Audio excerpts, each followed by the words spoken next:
সুস্বাগতম my dear friends. এই গরমে জানি আপনারা সবাই ভালো আছেন। আমরা যত ভাববো এসি বেশি করে লাগাবো, ঘরে ঘরে এসি থাকবে, ততই বেশি গরম বাড়বে। এসিতেও ঠান্ডা হবে না। গাছ লাগাতে হবে, তাতেই ঠান্ডা হবে। যাক গিয়ে আসল ভিডিওতে আসছি বন্ধুরা। আজকের ভিডিওটি একটি মজাদার ভিডিও, সম্পূর্ণ দেখবেন। আর যাদের দেখতে ইচ্ছা করবেন না তারা প্লিজ দেখবেন না, কমেন্টসেও কিছু লিখবেন না, লাইকও করবেন না। যারা সত্যিকারের ইলেকট্রনিক্সকে ভালোবাসেন তারাই শুধু দেখবেন। দেখুন বন্ধুরা, এখানে সোনি লেখা আছে। এইটা সোনির একটা শুধু সাবওয়ার বক্স, অর্থাৎ প্যাসিভ সাবওয়ার বক্স। প্যাসিভ সাবওয়ার বক্স মানে যার ভেতর কোনো অ্যাম্প্লিফায়ার নেই। মানে এই বক্স কিসে বাজবে না, সাব উফার আছে এমন কোনো অ্যাম্প্লিফায়ারের সাব উফার সার্কিট, মানে সাব উফারের অ্যাম্প্লিফায়ার প্লাস তার প্রি দুটোই থাকতে হবে, তাহলে এই বক্স বাজবে। অর্থাৎ এটা প্যাসিভ, মানে এখান থেকে শুধু এখানে কোনো পাওয়ার লাগবে না, এখানে শুধু এখান থেকে আউটপুট লাইনটা খালি দুটো তার বেরোবে। অ্যাম্প্লিফায়ারে কি লাগবে, কি অ্যাম্প্লিফায়ারে লাগবে না, সাব উপার অ্যাম্প্লিফায়ারে কি লাগবে। তো ভদ্রলোক নিয়ে এসছেন আমার কাছে কি করতে না, ওনার কাছে অনেকগুলো অঙ্কীয় ডেনন এই টাইপের সেট আছে, যার হচ্ছে সাব উপার প্রি আউট আছে। তো সাব উপার প্রি আউট হলে তখন তার অ্যাক্টিভ সাব উপার দরকার। মন দিয়ে শুনবেন কথাগুলো, তখন তার অ্যাক্টিভ সাব উপার দরকার। তো ভদ্রলোকের কাছে এই বক্সটি পড়েছিল, প্যাসিভ সাবউফার।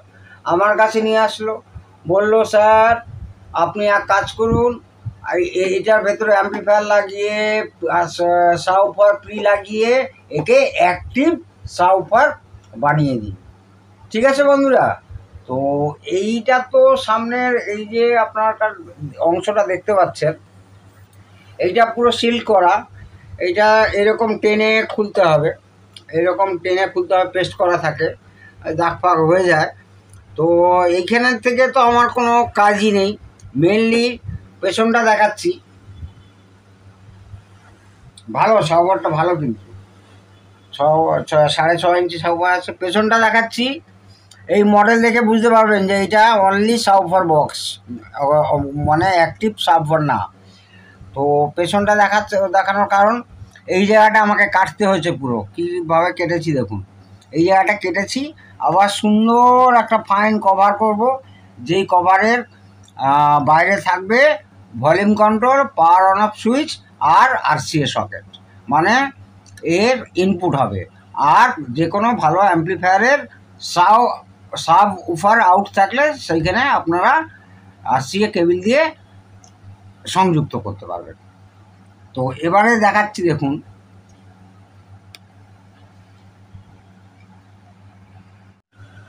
প্রথমে আমাদের সিলেক্ট করতে হবে বন্ধুরা যে আমি এইটা কত ওয়াটের বানাবো, অর্থাৎ সেইটা সিলেক্ট কার উপরে ডিপেন্ড করবে না, এইটা কত ওয়াটের উফারটা, কত ওয়াটের কত ওহমসের উফার আছে। এখানে স্পষ্ট লেখা আছে 3 ওহমসের উফার আছে। ফার্স্ট ক্লাস সাবউফার সাধারণত 2 ওহমস, 3 ওহমস, 4 ওহমস হলেই খুব ভালো হয়। আর ওয়াটেজটা লেখা নেই, তবে মডেল থেকে ওয়াটেজটা আমি দেখলাম মোটামুটি 50 ওয়াট মতো। তো এখানে আমি আপনাকে প্রথমে সিলেক্ট করতে হবে যে আপনি কি কি কম্পোনেন্টস ইউজ করবেন এই সাবওয়ারটা বানাতে গেলে, অর্থাৎ অ্যাক্টিভ সাবওয়ার বানাতে গেলে। এই যে উফারটা আছে, এর ভেতরে যে উফারটা আছে, আপনারা তো যেটা দেখলেনই, তাহলে আপনাকে প্রথমে একটা সাবউফার, মানে আমার মতে ক্লাস ডি অবশ্যই অ্যাম্প্লিফায়ার হলে ভালো। তো ক্লাস ডি আগে রেডিমেড অত ভালো তো অ্যাম্প্লিফায়ার, মানে অনেক বছর আগেকার কথা বলছি, সব কথা বাদ দিন। তো প্রথমে আপনাকে ক্লাস ডি একটা অ্যাম্প্লিফায়ার মোনো সিলেক্ট করলাম, যেটা কিনা আপনার সেই 3116 অরিজিনাল আইসি দিয়ে। ঠিক আছে বন্ধুরা, এই বোর্ডটা আপনারা কিনবেন। তারপরে একটা এলএফ, অর্থাৎ sub woofer pre low frequency pre amplifier আপনাদের একটা ভালো চুজ করতে হবে। তার মধ্যে এটা বাজারে পাওয়া যায়, কিন্তু একটু মডিফিকেশান করতে হয়। মডিফিকেশান আপনারা যারা মানে করতে পারবেন না বা করেন না, তাদের সেটা পার্সোনাল ব্যাপার, কিন্তু আমি বাজার থেকে কিট কিনলে সেটাকে মডিফিকেশান করি এবং তাতে রেজাল্ট ভালোই পাই। তো সেক্ষেত্রে এই প্রিটা আমি ব্যবহার করছি। এই প্রিটা অনেকেই জানেন, ভালো করে দেখে রাখুন এই প্রি। তারপরে আপনাকে পাওয়ার সাপ্লাই চুজ করতে হবে, অবশ্যই এসএমপিএস। ট্রান্সফর্মার হলেই যে চলবে না তা নয়, তবে এসএমপিএস ক্লাস ডির পক্ষে যথেষ্ট ভালো। আমি এখানে একটি এসএমপিএস খুব ভালো মানের, আপনার 4 অ্যাম্পিয়ারের 12 থেকে 14 থেকে 15 ভোল্ট ভ্যারিয়েশন করা যায় এই প্রিসেট দিয়ে। তো আমি 14 ভোল্টে রেখেছি। এই কিটটা আপনার সাধারণত 8 ভোল্ট থেকে 24 ভোল্ট অবধি চলে, তবে 24 ভোল্ট অবধি আপনারা কোনোদিনও নেবেন না, খুব হিট হয় এবং খুব যে একটা সাউন্ড বাড়ে কমে তা না। 24 ভোল্টে যে সাউন্ড খুব বেড়ে যাবে, খুব ভালো হবে, সেরকম কিছু না। মেনলি আপনাকে ভোল্টেজটা 12 থেকে 14, 15, 16-র মধ্যে রাখতে হবে। অ্যাম্পিয়ারটা minimum 4 ampere, minimum 4 ampere. 3 ampere 4 ampere হলে চলবে, 3 অ্যাম্পিয়ার হলেও চলে, ভালোই চলে। এনিওয়ে, ভালো পাওয়ার সাপ্লাই, ভালো কিট, ভালো low frequency pre amplifier for subwoofer. তাহলে এই গেল হচ্ছে আপনার মডিউল বা কম্পোনেন্টস, এই তিনটে। এইটা একটা অ্যাক্রিলিক শিটের মধ্যে আমি একটা ফুটো করে লাগিয়েছি। কিভাবে লাগিয়েছি দেখুন। তারপরে এটা ফাইনালি এখানে সব ওয়ারিং হয়েই গেছে। এইটা আপনার আউটপুট কানেকশানটা এর ইনপুটে এসছে, আর এইখানে হচ্ছে মেন ইনপুট হচ্ছে এইটা। তারপরে হচ্ছে এইটা হচ্ছে পাওয়ার সাপ্লাই, আর এইখান থেকে এই পাওয়ার সাপ্লাই থেকে একটা এলইডি তুলেছি 4.7K দিয়ে। তারপরে এইখান থেকেই আবার 12 ভোল্ট এই বোর্ডে গেছে, এর তলা দিয়ে গেছে বলে আপনারা দেখতে পাচ্ছেন না, এই তলা দিয়ে গেছে। ঠিক আছে বন্ধুরা, এইবারে আপনারা কি করবেন, এই যে অ্যাক্রিলিক শিটের তো ফিটিংস করলাম, এখানে তো কেটেইছি দেখতে পাচ্ছেন। তো এইভাবে ঢুকিয়ে দেবো, এই ঢুকিয়ে দিলাম, ঢুকিয়ে দিয়ে এইখানে দুটো ফুটো করেছি, এইখানে ভালো করে স্ক্রু আপ করে দিতে হবে। আর এসএমপিএসে কি করেছি, এই যে দুটো ফুটো দেখছেন স্ক্রু লাগাবার জায়গা, এটাকেও সাইড করে ঢুকিয়ে এখানে স্ক্রু লাগিয়ে দিতে হবে। আর এইটা হলো আপনার আউটপুট, সরি, এইটা হলো ইনপুট। ইনপুটটা কি করবেন, একটা ভলিউম কন্ট্রোল ইউজ করে, ভলিউম কন্ট্রোল আমার হাতের কাছে পাচ্ছি না,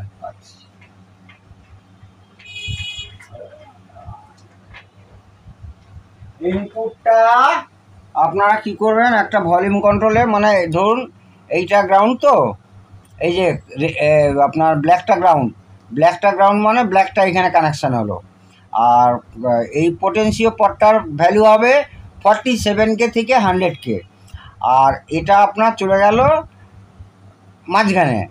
এইবারে এইটা থেকে আপনি নিয়ে আসবেন এইরকম সিঙ্গেল RCA বা ডবল RCA সকেট নিয়ে আসবেন। এইটা মানে এই কানেকশানটা যাবে আপনার RCA-র এইখানে, আর এইটা গ্রাউন্ড হবে। এইটা আমি একটা উদাহরণস্বরূপ দেখাচ্ছি, আমি অন্য নতুন, এটা পুরোনো হাতের কাছে পড়েছিল তাই দেখাচ্ছি। এইটা একটা সিঙ্গেল বা ডুয়েলও ব্যবহার করতে পারেন, একটা ভেঙে গেলে আর একটা চালালো। তো এই গেল টোটাল কানেকশান। তার মানে কি, মেন যে এর এই ইনপুটটা এখানে এখানে আপনারা সোল্ডিং করবেন, ব্ল্যাক হচ্ছে গ্রাউন্ড, এখানে সোল্ডিং করলেন আর এখান থেকে আউটপুট নিয়ে দিলেন। ওকে বন্ধুরা, আর এইখানে একটা সুন্দর আপনার অ্যাক্রিলিক শিট হোক বা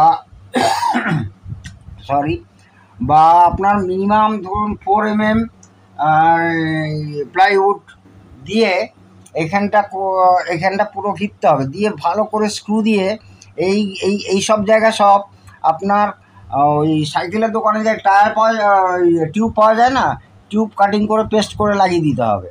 কারণ ভাইব্রেশন হবে, তো ভাইব্রেশনের জন্য কোনো রকম নয়েজ সৃষ্টি না করে। আর না হলে খুব দামি বোথ সাইড টেপ পাওয়া যায়, খুব দামি বোথ সাইড টেপ পাওয়া যায়, সেই বোথ সাইড টেপ লাগিয়ে দিয়ে এইখানটা পুরো এই হোলটাকে পুরো বন্ধ করতে হবে।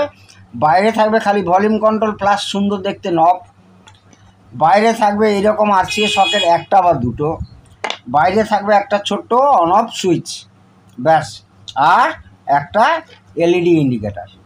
ঠিক আছে বন্ধুরা, তো আপনারা যাদের বাড়িতে এইরকম প্যাসিভ সাব অফার আছে তারা যদি অ্যাক্টিভ করতে চান, আমি যেরকমভাবে শেখাচ্ছি সেরকমভাবে আপনারা বানাতে পারেন, পছন্দ হলে, আর না পছন্দ হলে বানাবেন না।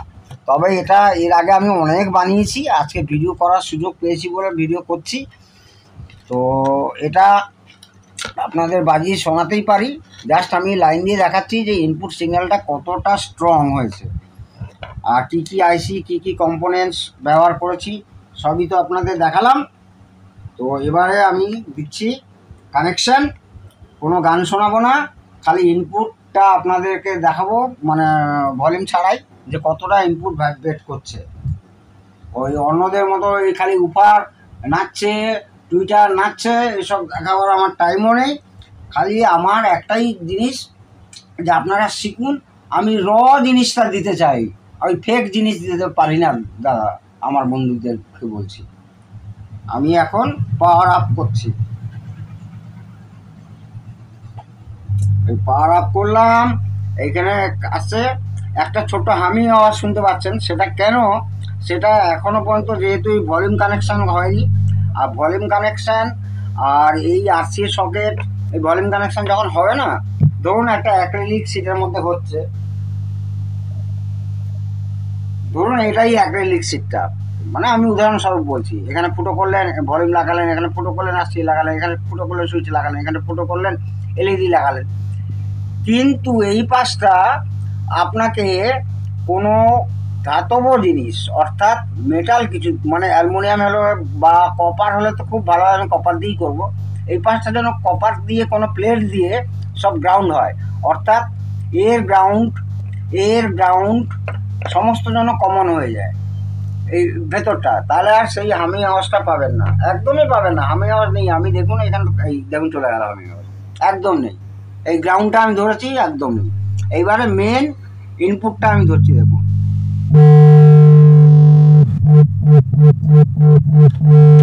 পড়ে যাচ্ছে মেশিন, মানে সমস্ত যন্ত্রপাতি এত ভাইব্রেট হচ্ছে। আমি একে টেস্ট করেছিলাম আজকে, দুর্দান্ত বাজছে। ওরে বাবা, বুকে লাগছে, বুকে যে লাগে গরমের মধ্যে, কি করি।